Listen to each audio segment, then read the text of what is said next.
Hello and welcome to Indus News live from Islamabad. I'm Javad Tehami and these are the headlines.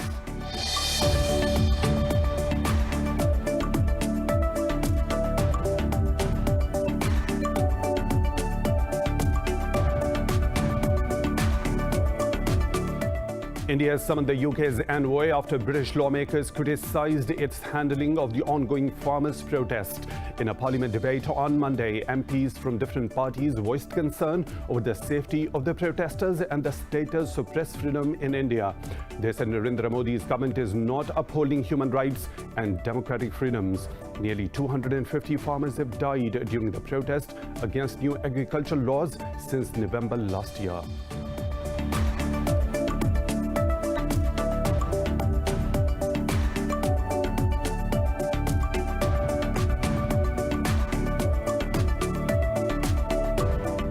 In Myanmar's largest city of Yangon, hundreds of activists rounded up by the police overnight have managed to escape amid protests against last month's military coup.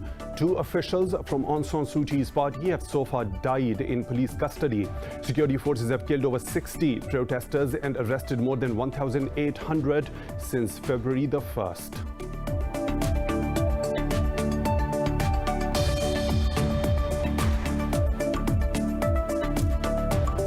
At least 39 migrants, including children, have died after their boats sank off the coast of Tunisia. Security officials say 165 others have been rescued, while the search for more survivors continues. They say the migrants, mainly from Africa, were trying to reach Europe illegally.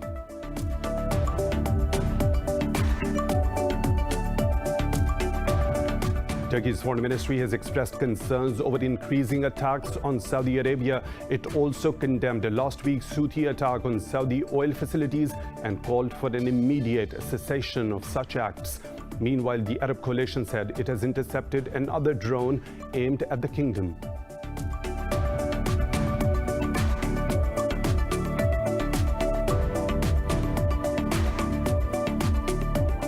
The global number of coronavirus cases has crossed 117 million, with the death toll approaching 2.6 million. The UK recorded its lowest number of infections and deaths in 5 months, with 65 fatalities and some 4,700 cases overnight. Meanwhile, Mexico's death toll has surpassed 190,000, while its infections tally has crossed 2.1 million.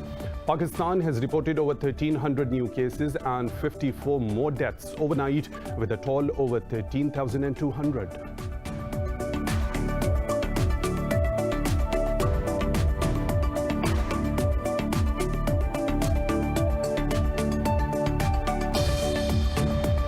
And in football, Chelsea continued their impressive turnaround as they beat Everton 2-0 in the Premier League encounter. The win leaves the Blues in the 4th place with 50 points, 2 ahead of 5th placed West Ham, who dominated Leeds United 2-0.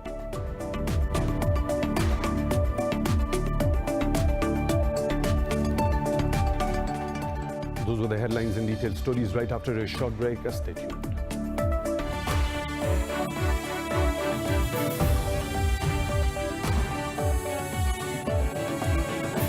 Welcome back, and now for the news in detail. India has summoned the UK's High Commissioner after British lawmakers criticised its handling of the ongoing farmers' protest. In a parliament debate on Monday, MPs from different parties voiced concerns over the safety of the protesters and the status of press freedom in India. They said Narendra Modi's government is not upholding human rights and democratic freedoms. They also condemned the use of force against the protesters. Nearly 250 farmers have died during the protest against new agricultural laws since November last year.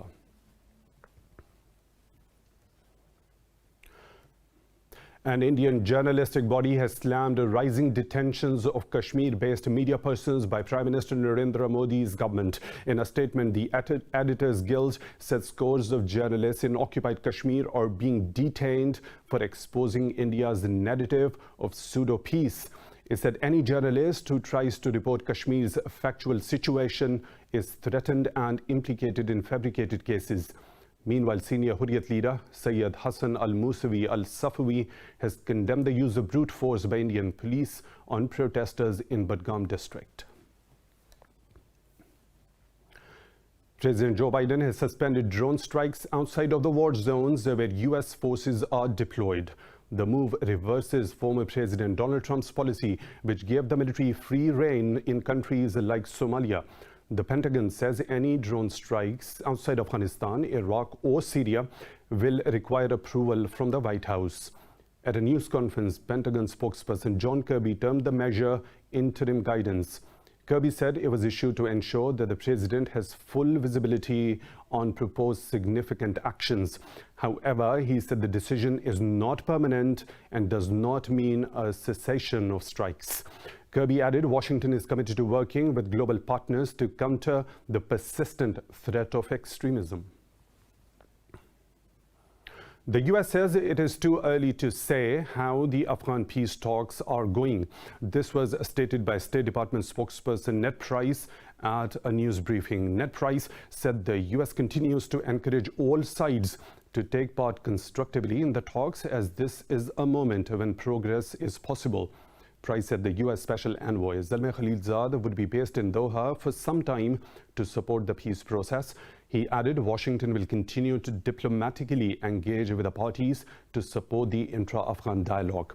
He said the U.S. has been interested throughout to find the means to quell violence.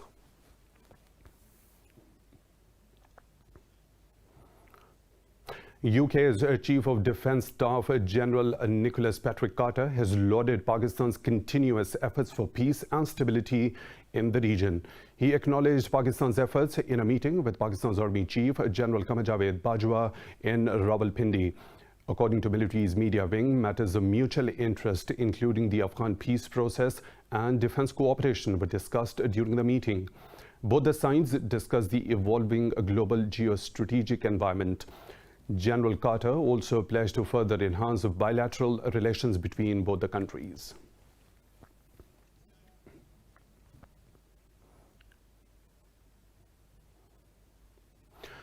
In Myanmar's largest city of Yangon, hundreds of activists rounded up by police overnight have managed to escape amid protests against last month's military coup. Meanwhile, another member of Aung San Suu Kyi's party has died in police custody. He's the second official to die in custody. Security forces have so far killed over 60 protesters and arrested more than 1,800 since February the 1st. Thousands have also been arrested. Western countries have condemned the crackdown and placed sanctions on the ruling junta.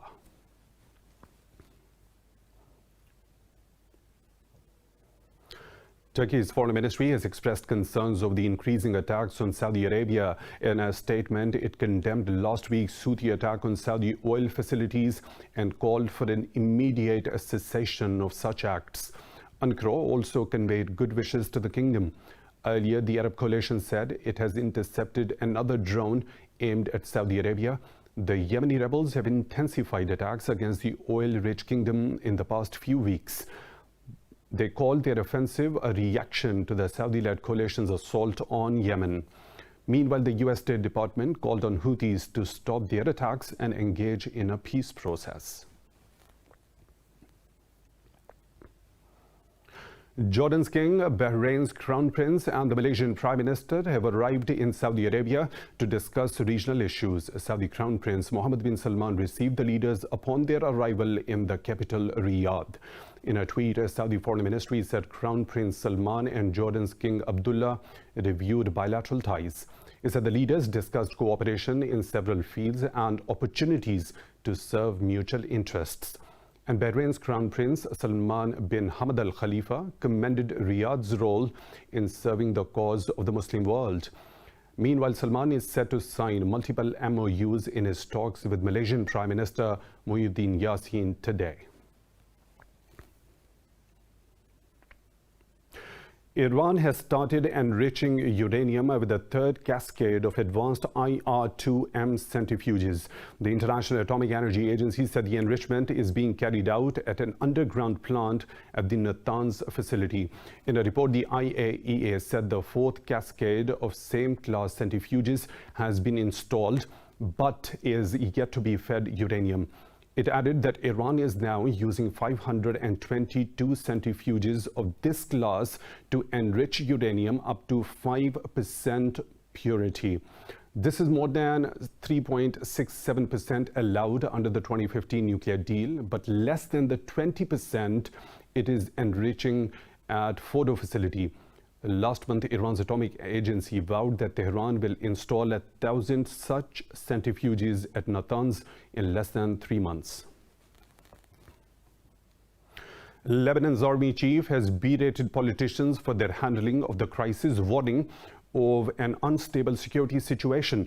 It comes after a week of protests in the country over a collapsing economy and paralyzed government. Army Chief General Joseph Aoun said its troops should not get sucked into the political deadlock. At a meeting with the military commanders, the Army Chief stressed the right to peaceful protest. Earlier in a meeting with the top officials, President Michel Aoun ordered the security forces to clear the roadblocks. The meeting at the presidency stipulated a crackdown on anyone violating monetary and credit laws.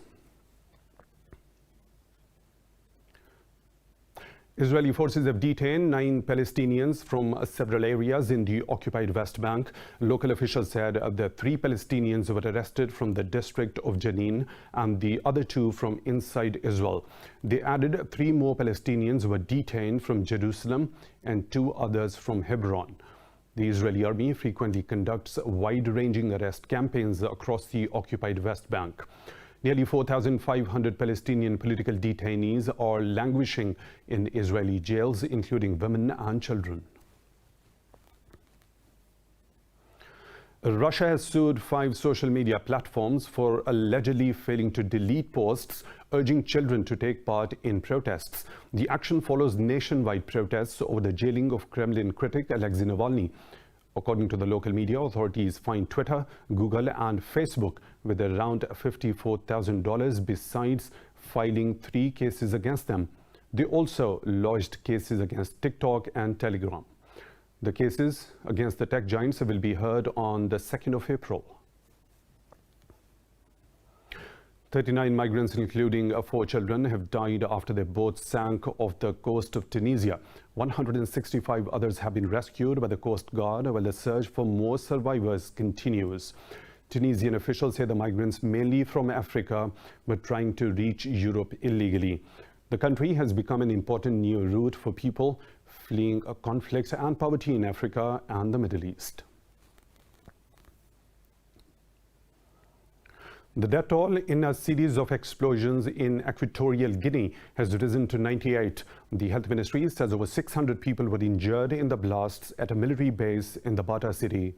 In a statement, President Teodoro Obiang said the blasts were due to the negligent handling of dynamite.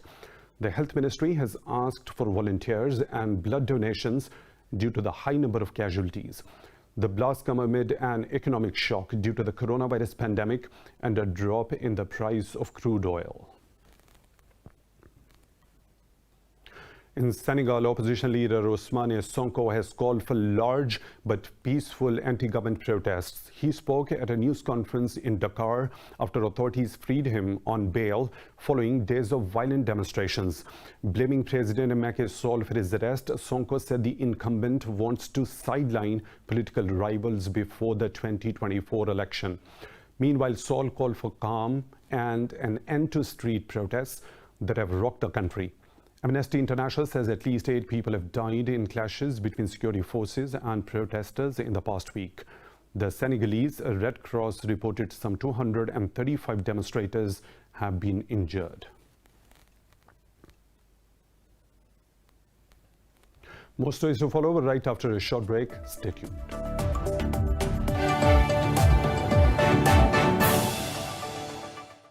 Welcome back. The global number of coronavirus cases has crossed 117 million, with the death toll approaching 2.6 million. The UK recorded its lowest number of infections and deaths in 5 months, with 65 fatalities and some 4,700 cases overnight. More in this report. As humanity gains some leeway against the coronavirus through vaccinations and restrictions, new variants seemed ready to undo the progress. A study indicates that China's Sinovac vaccine is effective against the variant first detected in Brazil. Meanwhile, in the United States, recent tests of wastewater samples in Houston show ongoing and uncontrolled community spread of the UK variant. In newly released guidelines, the Centers for Disease Control and Prevention says fully vaccinated Americans can visit other vaccinated people as well as small groups of unvaccinated people in some circumstances. And the World Health Organization says some countries should have listened more carefully when it declared a global health emergency in January 2020. The fact that countries, I can fully understand maybe from a media perspective that a member of the public and others might not necessarily react to the declaration of a global public health emergency under the IHR by the Director General. But that is an agreement between all member states on this planet who agreed in law that this would represent the trigger to collective action in response for containment. The European Union has criticized Belgium for extending a blanket ban on non-essential travel to and from the country. The UK has warned that reopening schools will impact infection rates and affect the roadmap for lifting restrictions. Italy has lifted a ban on the use of AstraZeneca vaccine for over 65s. Meanwhile, the Dutch Prime Minister says most restrictions must remain in place for now. Het belangrijkste is dat we de huidige... The most important news is that we will extend the current measures up until Tuesday, March 30, the evening curfew included, which will continue until the morning of Wednesday, March 31. For the 3 election days, Monday, March 15th, Tuesday, March 16th, and Wednesday, March 17th, there will be some exceptions, because of course a curfew cannot and must not stand in the way of free elections. In Australia, Prime Minister Scott Morrison says the vaccination drive will finish by October despite initial delays. Meanwhile, Syrian media reported that President Bashar al-Assad and his wife have tested positive for the virus. Pakistan has reported 54 more coronavirus-linked deaths overnight. The death toll has jumped to 13,281. Additionally, the Health Ministry reported more than 1,300 new cases over the last 24 hours. The ministry has so far confirmed over 593,000 cases countrywide, of which more than 563,000 people have recovered. Meanwhile, the active cases are down to just a little over 16,000. Uzbekistan's Foreign Minister Abdulaziz Kamilov will arrive in Pakistan today on a 2-day visit. In a statement, the Foreign Office said Foreign Minister Shah Mahmood Qureshi will hold talks with his Uzbek counterpart. It said the foreign ministers will discuss regional and international issues along with bilateral relations. The Foreign Office reiterated Pakistan's focus on building an enhanced economic partnership. It said Pakistan and Uzbekistan are also working to enhance regional connectivity. At least 9 people have died after a fire broke out at Eastern Railway headquarters in India's city of Kolkata. Rescue officials say firemen, railway staff and a policeman are among those dead. 2 of the 9 dead bodies were recovered from an elevator. The fire broke out on the 13th of the 14-story building. The government has set up a committee to ascertain the cause of the fire.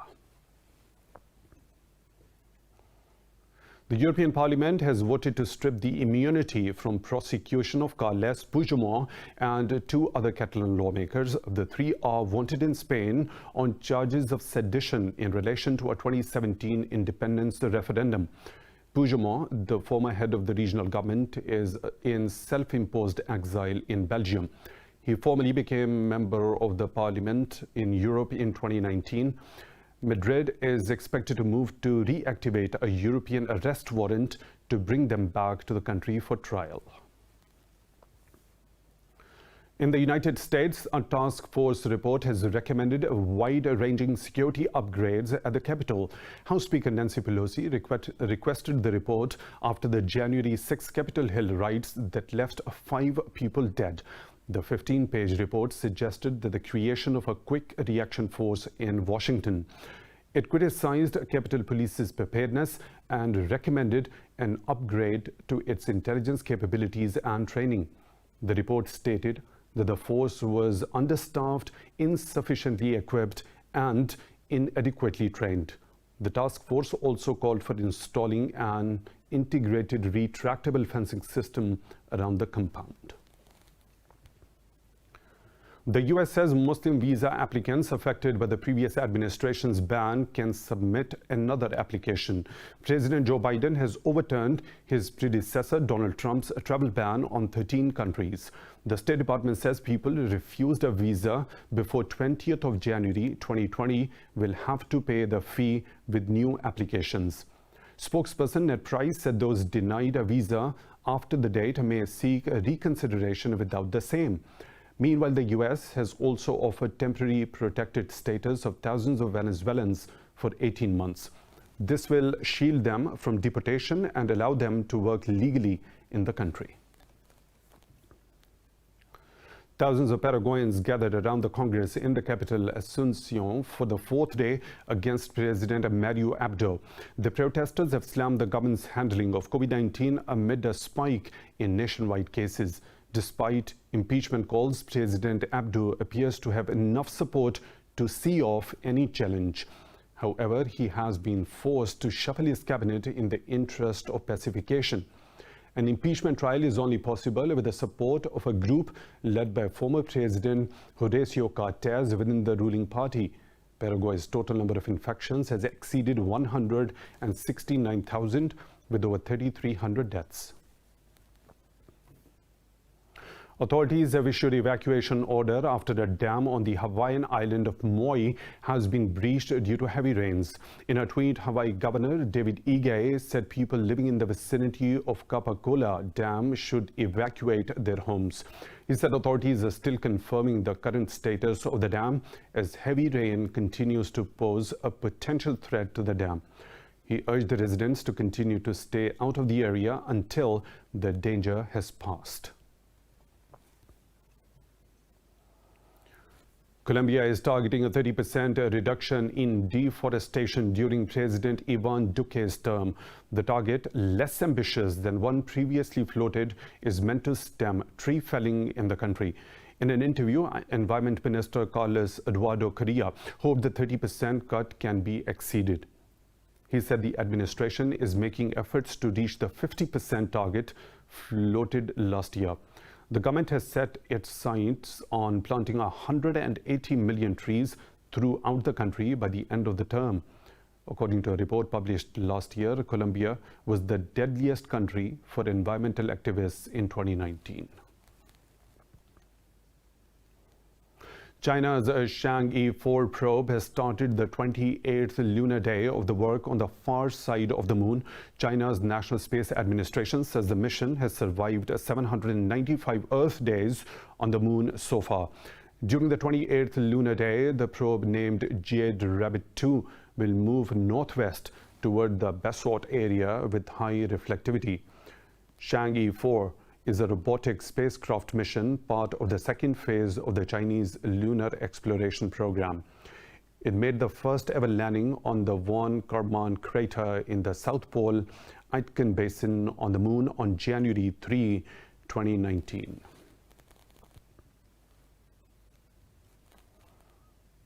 Scientists hunting for signs of ancient life on Mars are also researching on a lake in southern Turkey. To help their research, NASA says the minerals and the rock deposits at the Lake Solda are the nearest match on Earth to those around the Jezero crater on Mars. More in this report. Information gathered from Lake Salda may help the scientists as they search for fossilized traces of microbial life on the red planet. The signs of life may be preserved in sediment thought to have been deposited around the delta and the long-vanished lake it once fed. Scientists believe that the sediments around the lake eroded from large mounds that are formed with the help of microbes. From everything we know right now, from the data we have, and I just want to tell you, we've only just driven a few yards on the surface, and we only know what's around us. So far, we believe that the Lake Salda analog with Jezero crater is absolutely a good analog and will be useful for many years to come. The team behind Perseverance, the most advanced lab ever flown to another world, wants to find out whether there are microbial lights in Jezero crater. They will compare the beach sediments from Salda with carbonate minerals detected on the margins of Jezero crater. Samples of rock drilled from Martian soil are to be stored on the surface for eventual retrieval and delivery to Earth by future robotic missions. French luxury fashion brand Christian Dior has given Little Red Riding an edgy makeover for its latest collection. Dior filled the Paris Fashion Week's runway with hooded capes and recreated a moonlit scene in the Versailles Palace's Hall of Mirrors. More in this report.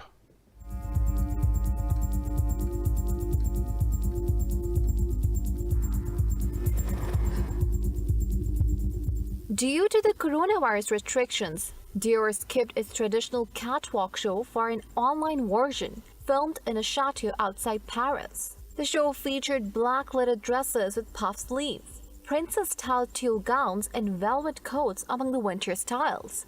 Maria Grazia Chiuri, the designer, sought to stamp an overt feminist stance on her designs. My idea was more to give different outfits where the women can choose and to build their character in some way. I think that we are not to forget that fashion help women to build their personality, to also to represent themselves in different way. And I don't want to forget that fashion has to be also playful.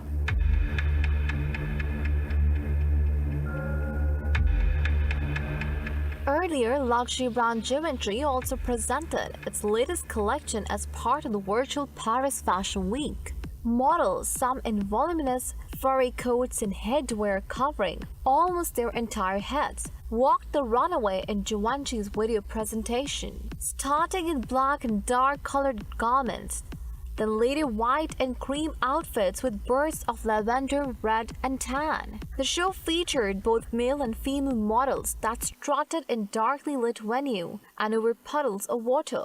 The ready-to-wear Paris Fashion Week runs until 10th of March. It's time for a short break. We'll be back with more stories. Stay tuned.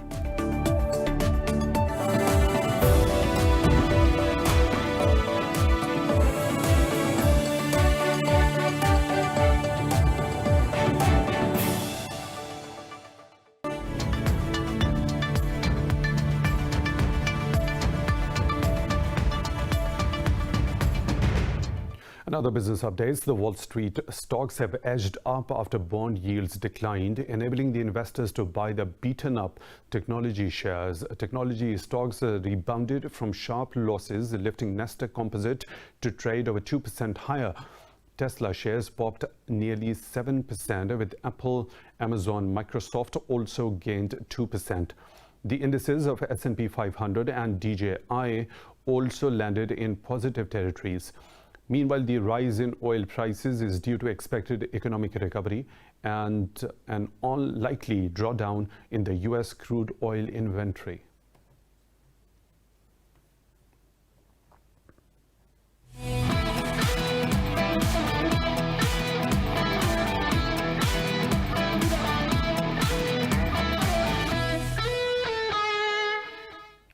In football, Chelsea continued their impressive turnaround as they beat Everton 2-0 in their Premier League encounter. The win leaves the Blues in 4th place with 50 points. German forward Kai Havertz played a key role in both goals on his return to the starting 11. The Blues secured a lead in the 31st minute when Everton defender Ben Godfrey turned a Havertz shot into his own net. Jorginho then doubled Chelsea's lead in the 64th minute when he scored from the spot. The Blues are now 2 points ahead of 5th placed West Ham, who dominated Leeds United 2-0. Goals by Jesse Lingard and Craig Dawson maintained the Hammers' push to a top 4 finish in the league. In Italian Serie A, leaders Inter Milan have strengthened their position as they beat Atalanta 1-0 to go 6 points clear at the top of the league. The 7th league win in a row took Inter one step closer to a first Serie A title in 11 years. Inter looked nervous in the first half and had goalkeeper Samir Handanovic to thank for making a fine save. Mian Shrikinia then fired them in front as he pounced on a loose ball from a corner just 9 minutes after the interval. However, Antonio Conte's side had to dig in defensively later on to secure the victory. The defeat leaves Atalanta in 5th place with 49 points, a point behind Roma. Japan has decided to hold the 2020 Tokyo Olympics and Paralympics without overseas spectators. A local poll showed that the majority of the citizens are against allowing international visitors to attend the Games due to COVID-19. Instead, the opening ceremony of the torch relay will also be held without spectators. The Games are set to be held between 23rd of July to 8th of August. Two women have made history by becoming the first female drivers from Saudi Arabia to participate in an international rally. Mishael Al-Ubaidan and Dania Akil got their driving license 1 year ago after lifting of a ban on women driving. They had since been practicing and training to participate in the Sharakia International Baja 2021 rally. The women both finished in first place in their own categories. Al-Ubaidan drove a T3 buggy, while Akil drove a T1 buggy. The women drivers aim to participate in Rally Dakar 2022.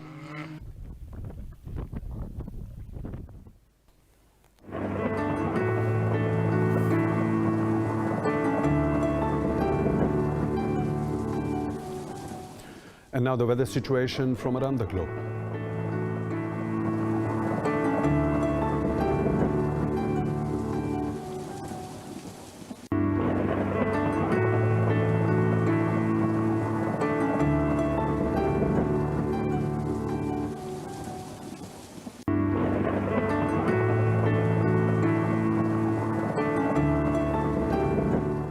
And that's all for now. With the latest updates, you can follow us on social media at Indus News.